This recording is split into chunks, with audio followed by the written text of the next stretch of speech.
Good morning.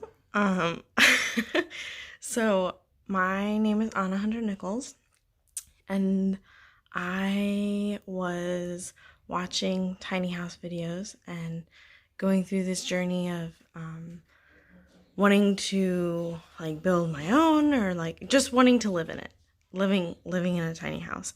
And I have done some research, and I was sitting here watching these videos, and my mom was like, "Oh, well, like why don't you make these videos and kind of have like your own little yeah, just to show like the journey of how much work you've put in and what that looks like." So, it is April 5th of 2020, and I have been like watching YouTube videos. That's how I really got into it at the beginning, was like watching YouTube videos. Living big in a tiny house, living in, I don't know, something like that. I'll have to put the link in the description. But just like a bunch of different like YouTube accounts dealing with tiny houses. So that's really how I first got into it. And as I watched more and more, I was like, oh my gosh, like I totally have to build my own tiny house. Like, it just means so much more if it's your own and like if you put the effort into it. So I got super excited about that. And then I don't have like a history in carpentry and stuff like that. So, but I have a lot of family friends who are. And I've definitely made like smaller things before, for like Christmas presents and stuff like that, with the help of my dad, but definitely not like a tiny house. And so I decided that that was something that I wanted to do, and I started looking at carpentry schools around Virginia. Um, and I graduated last May with a social work degree. And I just don't want to go back to school. That's not something that interests me right now. But and it's so expensive. But I was definitely wanting to learn, some techniques and be able to do that. And when I looked into the different schools, they were pretty structured. Like, you can't work on your own projects during, like, in for classes. Like, you have to build what they, tell you to build. Which I'm sure could, like, probably be used in the tiny house, depending on what it is. But I just really wanted to put all my energy into the tiny house. Plus the classes were, upwards of 1K each. So like over $1,000 each. And I just like, I didn't feel like I want, like, then I started thinking like, oh, well, since I have so many people around who know like how to build houses, like that's what they've done, and who know how to build cabinets and all of this different stuff, like, why wouldn't I just kind of contract with people and work on the tiny house that way? Because then I would also, it would be more like of a community. And yeah, that's just really important to me also. Plus I get to like work with people from my church and other places that I haven't always been able to do in the past, or to do in this way. So then I haven't actually talked to anyone about that. And I just did some more research, and I looked up like models of different houses and kind of what I would want it to look like or what I would want in it, and started making lists and stuff like that. And slowly started talking to people about like solar panels and the house being off grid and all of this different stuff. Sorry. And does it make more sense to have a wood stove, or does it make more sense to have heated flooring, or would I even need something like that? How big do I want my house? Just like all of this different stuff. And it's a lot. Like, I have not figured out how big I want my house or anything like this. Or even like who's gonna help me, or anything like that. And this is also like, I graduated last May of 2019, and I am living at home working like a full-time job, and assuming that I was going to do that for another 2 to 3 years and then maybe go do something else. So, but the thing is, like, if I build a tiny house at home, like, I'm home. Like, why put all of this money into a tiny house and building one and all the time to build one, if I'm going to be living at home? So, that's kind of like what I've been thinking more like this week. But let me go back to what I was saying before. So I was thinking about trying to get other people in the community to help out and do different stuff. But I think to do that, I have to have a loan to pay people, or some type of income so that I can, I have an income, but saved up money, or a loan to get the materials that I need. And I also wanted a lot of recycled materials, and not necessarily new ones, just because there's so much we can use from the world around us without creating new things from old things. So yeah, that was important. But yeah, to get all of those materials, it takes a long time. And so slowly I've stumbled upon a couple different things, but, and I looked into trailers and like all of this stuff. The thing is, I don't what trailer do you use? How big does it need to be? Depending on how big my house is going to be. I'm going to have a layout. You have to know a lot about the structure of things before you even get started with buying things. So there's so much that goes into it. And I found a website, or an online training that's $100, and it literally walks you through how to build a tiny house, from scratch. And I haven't paid for it yet, and I haven't started it yet, but I think that's a lot better than going out and taking classes that are gonna take up a lot of time. The class is an hour away from my house, and it would just be a lot of money. So being able to take a class online whenever I want, and just watch, whatever from wherever, seems like a lot better for me. So the other thing that I started doing as I was thinking about all of this was tinyhouselistings.com popped up one day, and I was like, oh, well, let me look at all the different tiny houses that are on sale. So I started looking at the different tiny houses that were on sale. And some of them, of course, are $50,000 or more.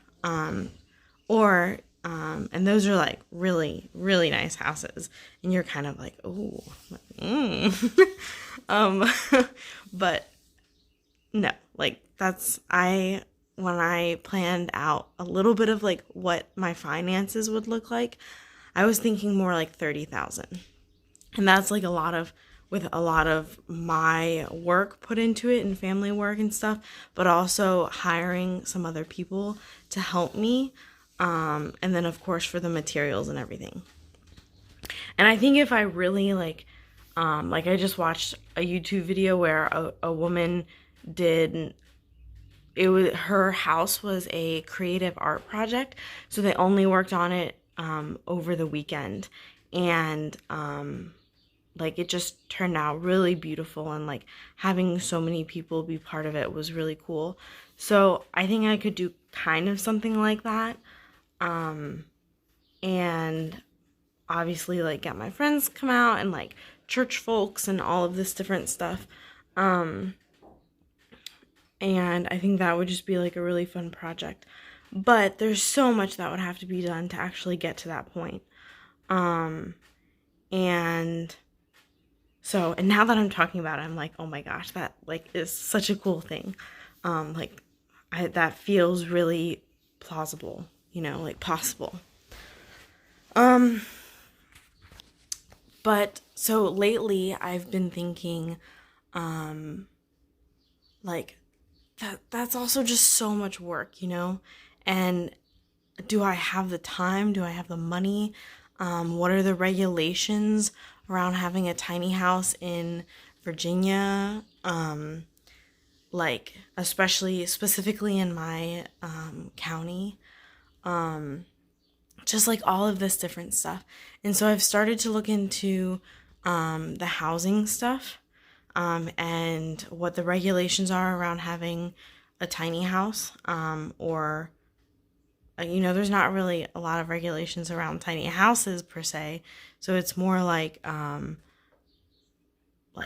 things on trailers, or like other other things, right? Is how our local county talks about it. Other vehicles, I don't know. Anyway, and so I really need to look into those. And I know it's getting into the 12 minutes, so I'll try and cut this short. But the thing that I've started to think about, I was talking about tiny house listings. So I started looking at that. And I found some really good ones that were like 15,000, 20,000, like a pretty good price, 25,000. Most of them like not super close, like probably Georgia or like New York State, or out west, which is fine. I mean, I would, fly out there and then rent a car and drive it back or something. Like I wouldn't mind doing that. But still, like, where would I put it? What are the regulations around it? And also if I get one that, like, some people were like, this is a finished product, buy it as is. Other people were like, this is not finished, so I could either finish it for you and it would cost like 27,000, or you can take it as is for 20,000 and finish it yourself or whatever. So there's a lot of possibilities like that.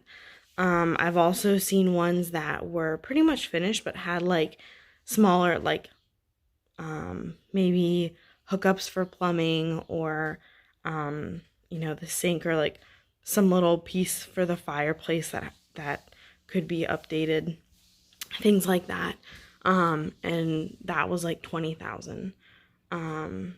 So the other thing is I could buy a tiny house that's pretty much already like put in place, and keep it, like live kind of in it when I want to, or take it on different trips. And then I was thinking, oh my gosh, well, why wouldn't I just put it up for Airbnb? Like if I put it in my in our driveway, make it look nice, have its own little space, maybe a little porch, and then like put it on Airbnb and make money off of it, to help pay off the loan that I would get, and then live in my house and still have a full-time job and clean the tiny house when the new people come or whatever. And then I was like, oh cool, okay, well, like let me look into tiny house, like what that would need to be in the Rockingham County area, and of Harrisonburg, Virginia. And so like and so I started looking into it, and it's like you have to go through this whole application process. Just the application is like $425. You have to talk to the board, the city council.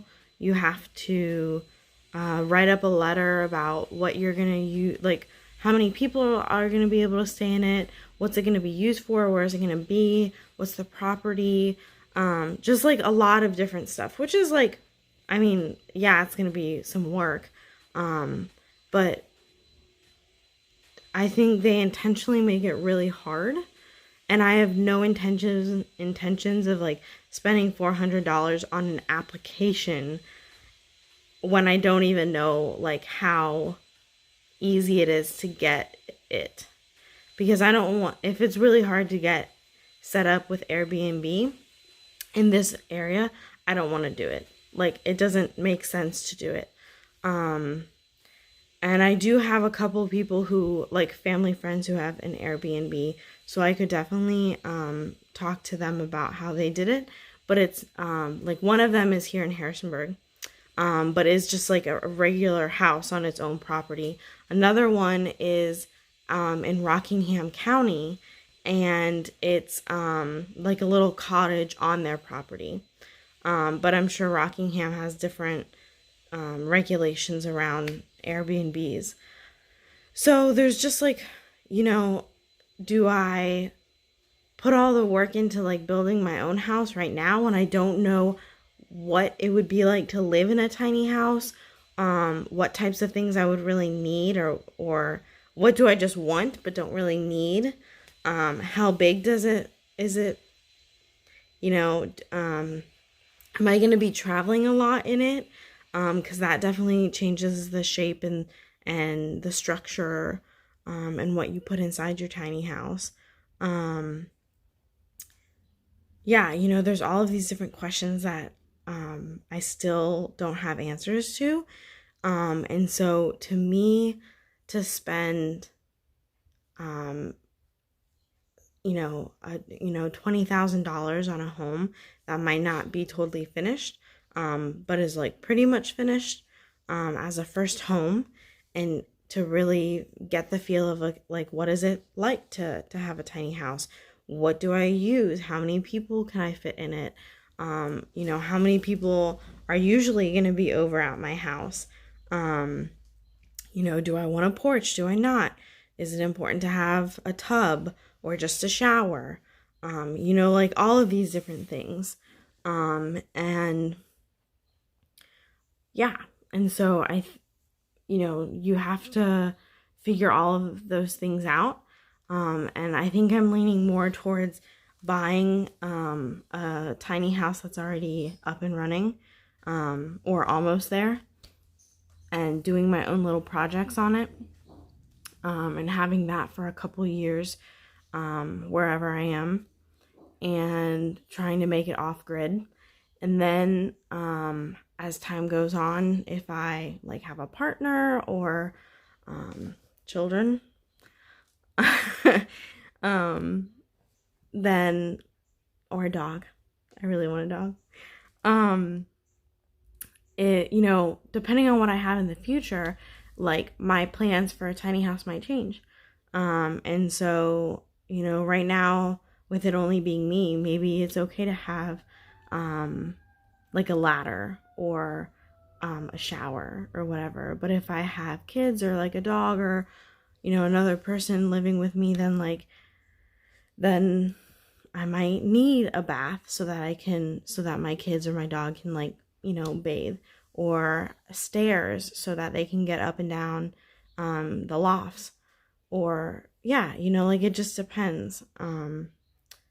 And also just more room because it would be more people.